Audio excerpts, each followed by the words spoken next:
Sebelum perang antara Rusia dan Ukraina, terdapat sebuah peristiwa mengerikan yang bernama Holodomor. Holodomor merupakan tragedi kelaparan terbesar yang terjadi di Ukraina pada tahun 1932 sampai 1933, yang disebabkan oleh kebijakan brutal Uni Soviet di bawah kepemimpinan Joseph Stalin. Perkirakan 3 hingga 7 juta orang meninggal karena kelaparan yang menjadikannya salah satu bencana mengerikan dalam sejarah dunia. Pada awal 1930-an, pemimpin Uni Soviet kala itu Stalin menerapkan kebijakan menggabungkan beberapa pertanian dan industri yang dikendalikan oleh negara. Kala itu, petani Ukraina dipaksa untuk menyerahkan hasil panen dan ternak mereka kepada negara.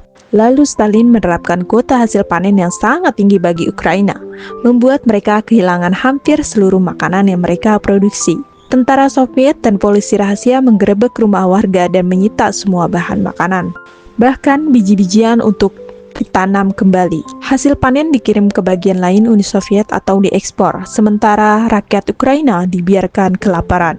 Akibat kebijakan ini, warga-warga di desa Ukraina mengalami kelaparan hebat sehingga mereka memakan apapun untuk tidak kelaparan, mulai dari rumput, kulit kayu, dan hewan peliharaan mereka untuk bertahan hidup.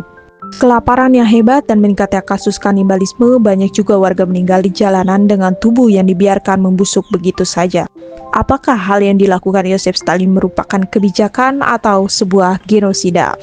Pada 2006, Ukraina secara resmi mengakui Holodomor sebagai genosida, dan banyak negara lain mengikuti. Namun, Rusia masih menolak mengakui Holodomor sebagai tindakan genosida, mengklaim bahwa kelaparan juga terjadi di daerah lain di Uni Soviet, bukan hanya di Ukraina.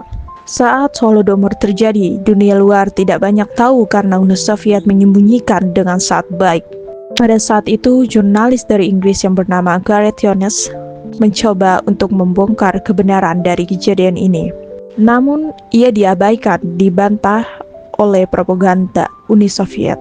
Berbanding balik dengan jurnalis dari Amerika, Walter Duranty, yang bekerja untuk The New York Times. Ia menulis berita yang mendukung Stalin dan mengatakan, tidak ada kelaparan besar di Ukraina. Akibatnya, banyak negara tidak menyadari besarnya kejadian tersebut. Hal ini mulai terungkap pada abad ke-20 saat suara korban yang mengalami kejadian tersebut mulai didengar dan Uni Soviet runtuh. Kemudian dokumen-dokumen rahasia yang mulai terbuka. Holodomor bukan hanya kelaparan biasa. Ini adalah bencana buatan manusia yang disengaja untuk menghancurkan rakyat Ukraina. Kesaksian korban menunjukkan betapa mengerikannya tragedi ini, dari kanibalisme hingga kebrutalan pemerintah Soviet.